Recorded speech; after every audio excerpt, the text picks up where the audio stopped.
the Little Blue Pot, it's Jem here, and you have clicked on this video because you have just been diagnosed. Well, I want to tell you that this is a positive thing, it is not a negative thing. Some people don't like to have the label or being diagnosed with some sort of illness and having a label, but I find when you've got that label, when you've got that diagnosis, you can say, right, hey, I'm going to learn how to cope with this, I'm going to learn how to understand my illness so that it doesn't take control of me, that I can be in control of it rather than it being in control of me. So you're probably feeling a bit confused, maybe, feeling a bit lost, feeling a bit like, is this me? Is this the right diagnosis? I'm not sure. If you don't feel it is the right diagnosis, if you feel that this isn't, where you should be, then try and speak to your psychiatrist again. Like I say, if you have just been diagnosed, it's likely that you've been diagnosed, excuse me moving the mic, likely diagnosed by a psychiatrist. So if you are in the care of your mental health clinic, you can speak to your care coordinator about learning more about the illness and try and get on the different therapy courses that are suitable.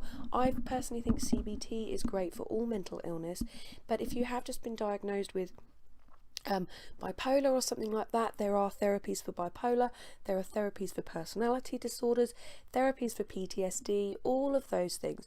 If you've just been diagnosed with depression or anxiety, they are just as bad as all other mental illnesses. So it's really hard to cope sometimes with depression. It can take over. Same with anxiety. It can change who you are, and it can make you feel like you don't know who you are. But just remember that this label doesn't define you. Your illness doesn't define you. It makes up a part of you, which sometimes I like. It makes me a bit kooky sometimes, it makes me a bit lively sometimes, it makes me a bit silly sometimes, and it can make me very sensitive and emotional. All of those things can be quite good, but it's about being in control of your illness, not the other way around. And by learning about it, understanding more, researching it, telling your family, telling your friends, the more you get control over it. But it's taking small steps. It's about taking small steps, and you don't want to push yourself too soon with anything, whether it be a therapy, whether it be trying some new meds or whatever like that. I mean, if they have given you new meds and you with your diagnosis and you're a bit scared about taking them, I totally get that as well, especially if you've been put on something new, so like maybe an antipsychotic, a mood stabilizer, maybe you've just started taking anti-anxiety medications.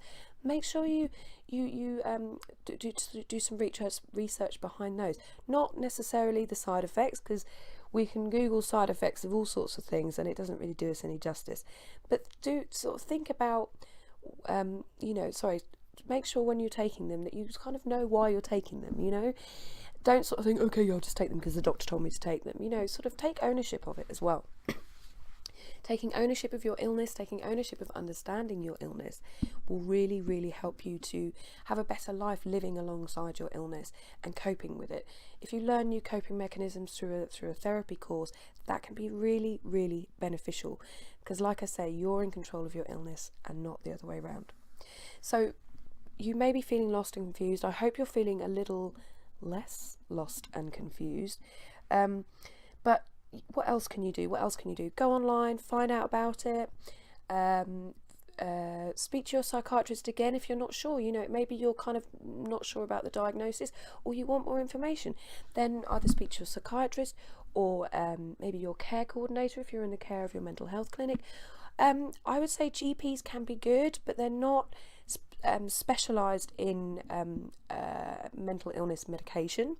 They'll probably read it from a book, and probably some GPs may be better than others, maybe have more specialist interest in mental illness, but on the whole I would find that psychiatrists, a CPN, so community psychiatric nurse, if you can speak to someone like that, they're more specialised in that area.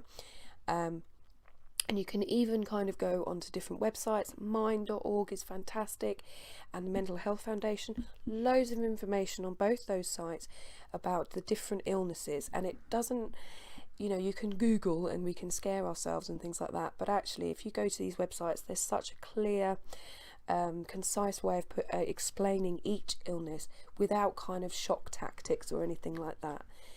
all I can say is it takes time, it takes practice to work with your illness, work alongside it rather than to battle against it. And the more you can include other people in this diagnosis, so your family, your extended family, your friends, tell them about it, tell them that that you've got this diagnosis, that you're working through it and you're trying to rebuild yourself. So I hope this video has helped. If you have just been diagnosed, please share with me in the description below. What have you been diagnosed with? What medication have you been given?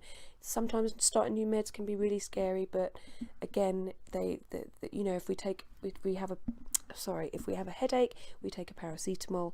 If we are feeling depressed, then we should take an antidepressant or an anti-anxiety if we are feeling anxious. If you've been just diagnosed with something more severe that maybe involves kind of mood stabilizers or antipsychotic medication, then please share that in the space below as well. My heart goes out to you. You will get through this. It's a really positive thing, I promise you. It might not feel positive now, but I promise you this is a really positive step on your journey to actually learning new ways to cope with your illness. I hope this video has been helpful. Please comment, please like and subscribe if you haven't already, and I'll see you next time. Take care guys, bye now.